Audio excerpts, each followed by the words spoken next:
अस्सलाम वालेकुम भाइयों, मैं हूं अब्दुल्ला और आज सुबह नहाने के बाद मैंने एक शीशे में गंदा सा फ्लेक्स मारा और उसके बाद मैंने मीरब की बाइक पर झूला लिया जिस पर मुझसे एक हो गया कांड कांड जो हुआ वो मैं आपको नहीं बताऊंगा। फिर उसके बाद मैंने अपनी बाइक पर दो चार रेसें दी और मैं निकलने लगा अपनी वालदा के साथ अपनी मंजिल मकसूद पर। फिर इन खंभों के नीचे से 50 की स्पीड मारने के बाद मैं पहुंच गया सीधा करीम ब्लॉक मार्केट में। वहां अपनी वालदा के साथ आना मेरी जिंदगी की सबसे बड़ी भूल थी। वहां 2.5 घंटों के बाद मेरी मामा को एक चीज पसंद आई और उन्होंने 2.5 घंटे में मेरे लिए सिर्फ एक पैंट शर्ट ढूंढी। उसके बाद मैं अपनी मामा को जैसे तैसे करके वापस लेके आने लगा पर उन्होंने कहा बेटा अभी रुक जाओ, मीरब के लिए भी कोई चीज़ लेनी है। मैंने फिर सर पकड़ लिया और बोला या खुदा मुझे किसी तरीके इधर से निकाल दे। फिर मैं अपनी मामा को मना के अपनी हैवी बाइक के पास आया, वहां से घर के लिए रवाना हो गया। जब मैं बाइक चलाते हुए ऐसी हरकतें कर रहा था तो सब लोग मेरी तरफ देखकर हंस रहे। जैसे तैसे करके मैं अपने घर पहुंचा और जैसे ही मैं अपने दरवाजे में एंटर होने लगा तो मेरे सामने एक मनूस शख्सियत आई जो कि मेरा भाई है। इस मनूस को मिलने के बाद फौरन पहुंच गया मैं वाटर प्लांट पर पानी लेने के बाद जैसे ही मैं आगे घर पहुंचा, आगे से मीरा बदमाश खड़ी थी, कहती भैया आपने मेरी बाइक तोड़ी पर मैंने अब आपकी बाइक चलानी है।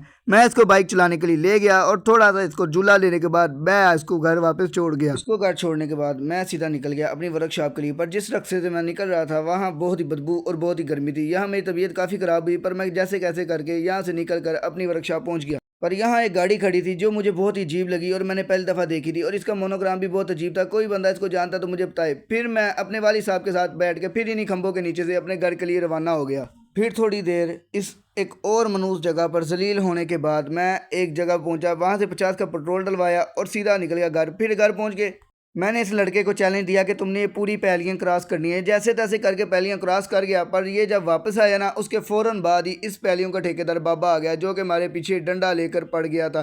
फिर हमें अब मजबूरन वहाँ से इतनी दौड़ें लगानी पड़ी कि हमें अपने घर से काफ़ी दूर आना पड़ा।